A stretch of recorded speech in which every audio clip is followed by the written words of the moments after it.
Just when we thought the Meghan and Harry drama was over, Piers Morgan and royal expert Gunther went on live TV and dropped a bombshell. And you know who Meghan's cartoon is inspired by? Meghan. She made the cartoon. It's inspired by her, which is amazing. But that tells you everything. That in the woke world, it is not actually about helping people. It's a disguise. It's a virtue signal that helps you, that makes you look good. Right. And there's perfect evidence of this because they never help anybody but themselves. And they never mean it. When they fail, they don't even change course. Yeah, they never mean it. Remember the car chase in New York that didn't quite add up? The Spotify deal that suddenly collapsed? Or how Meghan's entire family just vanished from the spotlight? Well, Piers Morgan and Gunther took all of that and more and connected the dots in one explosive show. They're pointing fingers at lies, cover-ups, and a royal image that might have been carefully built on shaky ground. And trust me, it's not looking good. But before we dive into all the drama, make sure you hit that subscribe button. You don't want to miss what's coming next. On live TV, Piers Morgan and royal analyst Gunther laid out what they claimed was the truth behind Meghan Markle and Prince Harry's carefully managed public image. Their discussion about their recent headlines quickly shifted into a deeper accusation, one that reframed how the couple has presented themselves since stepping down from royal duties. When they fail, they don't even change course. Yeah, they never mean it. It's never about actually anything but enriching themselves and making themselves look virtuous. And preaching one thing and doing the complete opposite. I resent England for sending your second-hand royalty to us, because now we got to deal with this. Well, to be fair, hang on. To be fair, you lot sent 2 women into our royal family. One of them led to an abdication, and the other one has nearly broken up the entire monarchy. So, with respect to you, America, you're 2 for 2, and it's not looking good. Yes, I just love the fact that they thought that they were going to be royalty here in America. So there was an assumption that and they were almost there. I mean, they were going to get gigs everywhere. They were Netflix, Hulu, Apple TV. Everybody was just going to give them millions and millions. And then they had to sit in a room with them and realize, my God, they're vacuous. He's a nice guy, apparently, but I mean, just thoroughly vacuous. She leads him around on a rope, and and it's like, that's it. From emotional interviews and public fallout to brand deals and major media partnerships, Piers and Greg argued that the couple's narrative has been more controlled than people realized. The story of 2 outsiders escaping a rigid institution, they said, may have been shaped to gain maximum public sympathy and global attention.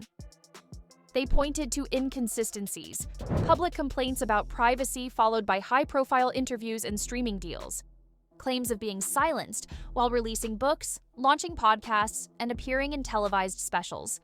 They argued that these contradictions weren't coincidental but calculated. The most serious claim made was that Harry and Meghan may have leaned into topics like racism and mental health, not just to raise awareness, but to deflect criticism and frame themselves as victims regardless of public scrutiny. Now, if we take a step back and look at the drama between Piers and Meghan from the very beginning, it becomes clear why things are still so heated today. It all began with a drink and ended with a royal ghosting that Piers Morgan still hasn't let go. Back in 2016, Meghan Markle was best known as the stylish, confident paralegal Rachel Zane on Suits. I was the one that didn't want to let things get too risky, but when Harvey laid it out for me, I decided that it wasn't. She was charming, rising in fame, and making connections across the pond, including one with none other than outspoken TV host Piers Morgan. The two had been exchanging friendly DMS on Twitter for weeks. According to Piers, they got along well, chatting about life, media, and Meghan's growing career. Eventually, they agreed to meet up for a casual drink in London. Piers says the night went great. Meghan was engaging, funny, and full of energy. They talked over pints at his favorite pub, snapped a selfie, and parted ways on good terms. Or so he thought. He came on my show here, Good Morning Britain. We sent Meghan pictures. She went to Africa. She sent me pictures from Africa and emails. She started sending me early episodes of Suits. I was on the inside track. You're in. This is the inside. Yeah. Then she says, I'm coming to London to see my friend Serena play at Wimbledon, Serena Williams, and I'm going to have a couple of meetings, but I've got time. Do you want to meet up? I went, great, come to my local pub. Handsome Cap? No, it was the Scarsdale Tavern, actually, in Kensington. Ironically, a few hundred yards from Kensington Palace. And she turned up looking $1 million. We had 90 minutes together. I had pints of foaming real ale, as you'd expect from a British man, and she had a couple of dirty martinis. And we talked about life and the universe and Donald Trump and everything really. Her days as a deal or no deal suitcase girl. And I thought, what a delightful person. Nobody in the pub knew who she was. She just looked very glamorous, but no one knew who she was. And she left saying, I've really enjoyed it. Yes, meet up again. Thank you very much for your time. She tweeted at the end of the week, great, or that day I think, or the next day, great to see my friends in London, including Piers Morgan. I was like, oh, great. Now here's where it gets interesting. Just a few hours later, Meghan headed to a high-profile dinner party and met Prince Harry for the very first time. From that moment on, total silence. No, thanks for the drink, no follow-up, no explanation. Meghan Markle had ghosted Piers Morgan without a word, and he's never forgotten it. In fact, he's called it one of the rudest things anyone has ever done to him. But for Piers, it wasn't just about being ghosted, it was about what it meant. That moment, he says, was a glimpse behind Meghan's polished smile, a look at the calculated way she cuts people off when they no longer serve her path. To him, it wasn't just rude, it was strategic. And that's exactly why this story refuses to die. Because it's not just about a TV host with hurt feelings. It's about a pattern, a quiet red flag that's come up again and again in Meghan and Harry's royal journey.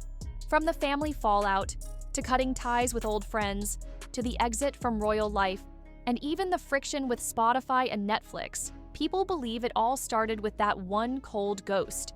Since then, Piers has become one of Meghan and Harry's loudest critics. And some say this single pub meeting was the start of it all. Yeah, they're good. And it was like, Piers, I'm such a big fan. I'm so excited you're following me and blah, blah, blah. And I was like, great. I really think you're great. And we exchanged messages. We then started emailing each other. She then brought in Rick Hoffman, who plays Lewis Litt in Suits. He came on my show here, Good Morning Britain. We sent Meghan pictures. She went to Africa. She sent me pictures from Africa and emails. She started sending me early episodes of Suits. I was on the inside You're track. in. This is the inside. Yeah. Then she says, I'm coming to London to see my friend Serena play at Wimbledon. Harry and Meghan's relationship moved fast. Within weeks, Harry was reportedly smitten. By November 2016, the romance became public when Harry released a rare official statement, asking the press to respect Meghan's privacy, a clear sign that things were serious. The world took notice. Suddenly, Meghan wasn't just a Hollywood actress. She was Prince Harry's girlfriend. Paparazzi followed her everywhere. Tabloids dug into her past. But Meghan seemed ready. Poised, stylish, and media savvy, she quickly won over many royal fans. And now Prince Harry is proving it, releasing a rare official statement acknowledging his relationship with Meghan Markle.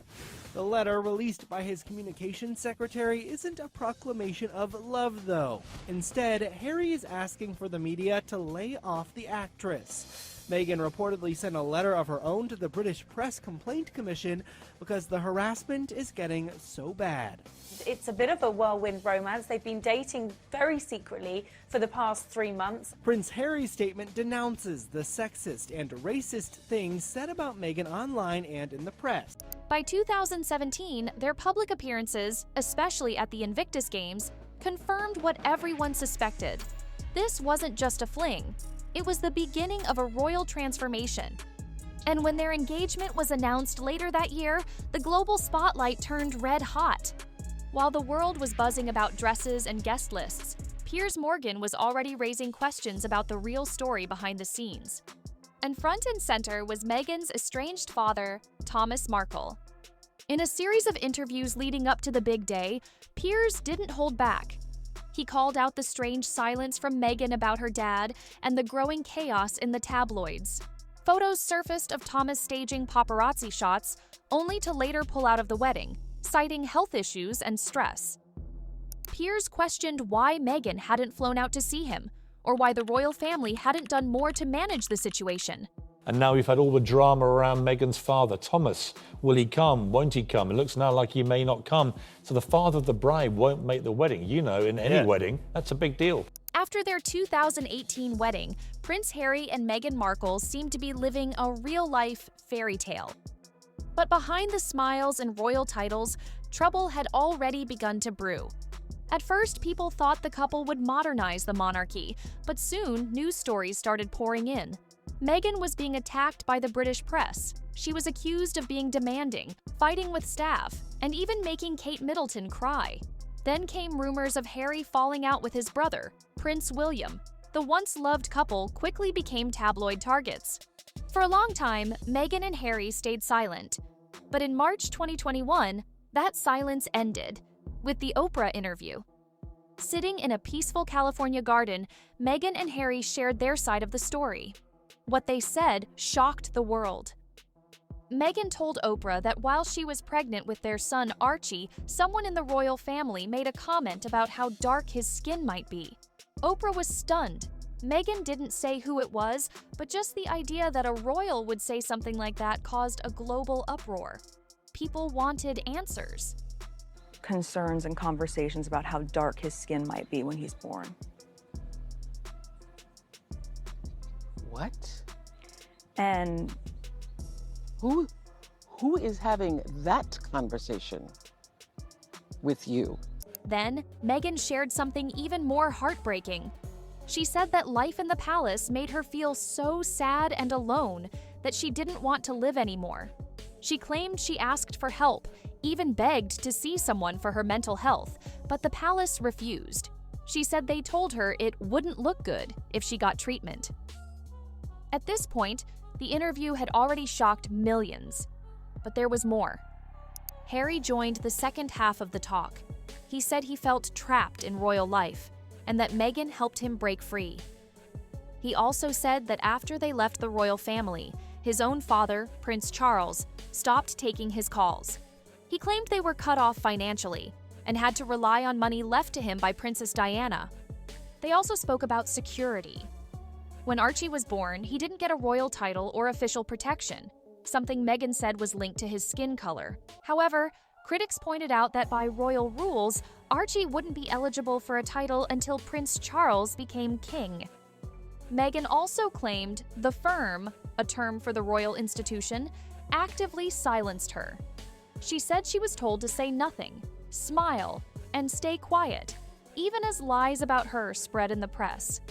Yet, at the same time, Meghan and Harry were making behind-the-scenes deals with Netflix and Spotify, raising questions about how silenced they really were.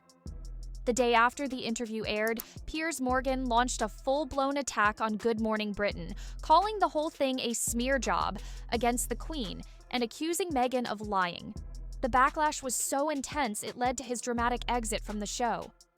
The Oprah interview wasn't just a sit-down chat. It was a public unraveling of the royal image and a declaration of independence from Harry and Meghan. For some, it exposed long-standing issues inside the monarchy. For others, it raised more questions than answers. Just when people thought Meghan and Harry had said everything they needed to, they came back with something even bigger, a full Netflix series. And it wasn't just any show. It was 6 episodes filled with private photos, personal videos, and serious claims that shook the royal world all over again. The show, simply called Harry and Meghan, came out in late 2022. It promised to tell their real story, the one they felt no one else had heard.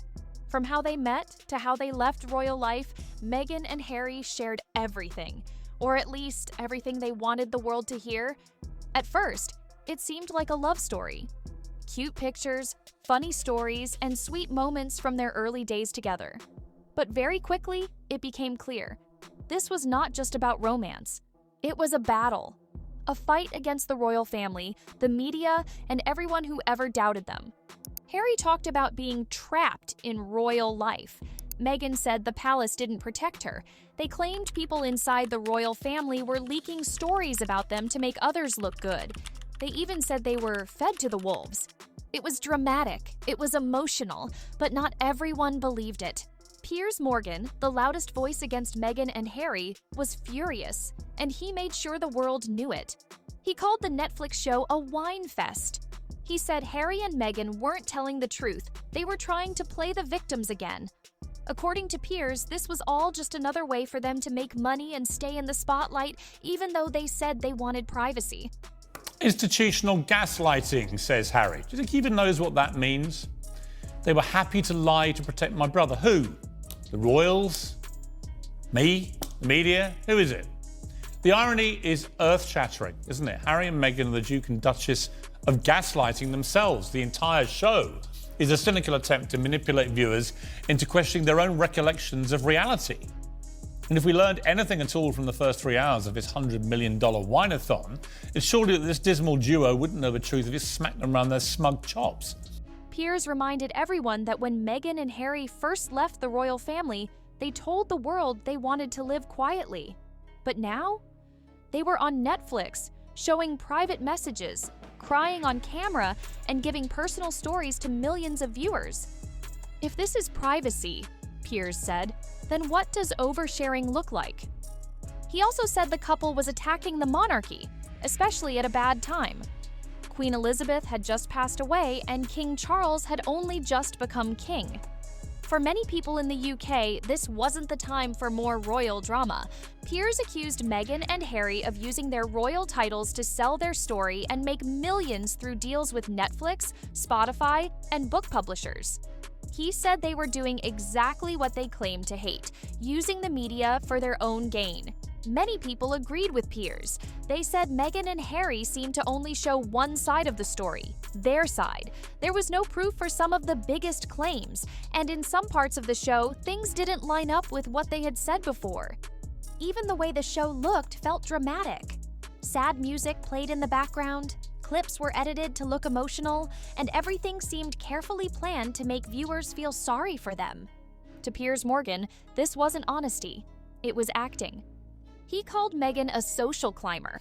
Turns out to have been a series of whoppers. They told the BBC in 2017 they were set up by a mutual friend on a blind date. They told Netflix they met on Instagram. And what about Harry's modest proposal in their humble cottage kitchen? It happened a few weeks ago, earlier this month, here at our cottage. Just a standard, typical night for us. It's a cozy night. What were we doing? Just roasting chicken and having trying to roast chicken. Trying to roast a chicken, and it was just an amazing surprise. It was so sweet. An amazing surprise. It was so sweet. Well, according to Netflix, which is their show, it was actually a candlelit extravaganza in their walled garden. Someone who only makes friends if they're useful. And he said Harry was a lost prince who left his family behind for a life in Hollywood. Piers said the real victims weren't Harry and Meghan. He believed the real victims were the Queen, who had to deal with this mess in her final years, and the British people, who once welcomed Meghan with open arms. And maybe that's why Piers was so angry. He felt betrayed, not just by Meghan, but by the way Harry seemed to turn against everything he grew up with. Now, later in 2023, just when the dust had barely settled from the Netflix docuseries, Prince Harry returned with something even more personal, his long-awaited memoir, Spare. And let's just say, it wasn't the kind of royal tale you'd expect. This wasn't a sweet tribute to his childhood or a soft reflection on palace life. It was raw, emotional, unfiltered. And for many, including the royal family, it was devastating. From the very first page, Harry made one thing clear. This was his story, told his way.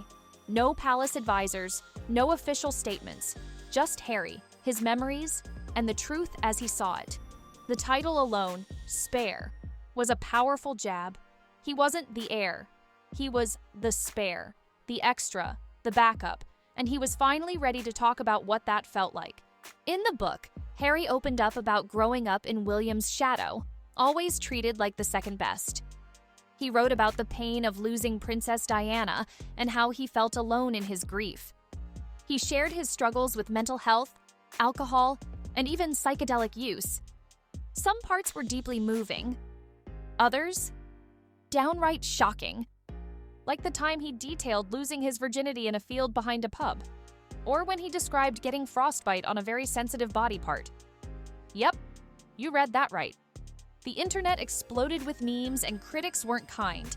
I think there are some stories in here that he just, like, he didn't need to tell. Like, some of the things he's talking about, you could not get that out of me via torture. Some of the things he's sharing, like, he's talking about watching the scenes that Meghan Markle's featured in Suits, like her intimate scenes, shall we say, because it is of a certain time and we might have little ears when I was watching. He said, and then we think this is a joke, but he was talking about needing electric shock therapy after watching them, and then we kind of wish he didn't watch them. Bit nuts. And then the other one that's getting a lot of headlines is him losing his virginity. So this was another one that came out ahead of the book's release, and he kind of talked about how it was with an older woman who was obsessed with horses. And I mean, I don't know how much I can say here. Probably but not too much more. Probably not, yeah, but just, you know, it happened in causing trouble wherever he goes. It happened in a grassy field behind a busy pub, and he says that's among the many things about it that were wrong. I'm going to leave it at that. Sounds like a Fair City scene. Honestly, yeah, there you go. Classy. But that wasn't the part that rattled the royal family. It was the personal attacks. Harry claimed that Prince William physically pushed him during an argument about Meghan. He said that William and Kate encouraged him to wear the infamous Nazi costume to a party back in 2005. He even called Camilla, the Queen Consort, dangerous, accusing her of leaking stories to the press to improve her own image. For the palace, this wasn't just embarrassing. It was war. And once again, Piers Morgan came charging in. Piers absolutely tore the book apart, page by page. He called it a whiny, hypocritical mess and accused Harry of publicly humiliating his own family just to sell copies. On live TV, Piers shouted, "This isn't a memoir, it's a betrayal!" He slammed Harry for preaching about privacy while spilling the most intimate family secrets. And he didn't stop there. Piers said the book made Harry look weak, petty, and obsessed with victimhood. Why is he still going after his family when they've stayed silent? He asked. Many agreed. Even fans of Harry and Meghan admitted the book might have gone too far. Sure, it gave Harry a voice, but some details, like the number of Taliban fighters he claimed to have killed while in Afghanistan, sparked serious backlash, especially from military communities. Others said the book felt contradictory. One moment, Harry was begging for reconciliation. The next, he was airing dirty laundry about his brother, his father, and even his stepmother. Critics called it manipulative, a way to appear vulnerable while still throwing punches. Still, for supporters, the book was brave. It was Harry finally telling his side of the story after years of being silenced. They praised him for speaking openly about trauma, grief, and the mental toll of life inside the royal bubble. But for Piers Morgan and others, Spare wasn't healing. It was revenge. He said Harry wasn't setting boundaries, he was burning bridges. That instead of quietly building a new life in California, he was dragging his royal past with him everywhere he went, in interviews, in documentaries, and now in hardback. And then came the sales. Despite the controversy, or maybe because of it, Spare became one of the fastest-selling nonfiction books of all time. It flew off shelves, dominated headlines, and kept Meghan and Harry exactly where they've been for years now, at the center of a royal media storm. That's it for today's video. If you liked it, hit the like button and subscribe for more. What do you think about what Piers Morgan and Greg Gunther revealed? Is it truth or just more royal drama? Let us know in the comments, and we'll see you in the next one.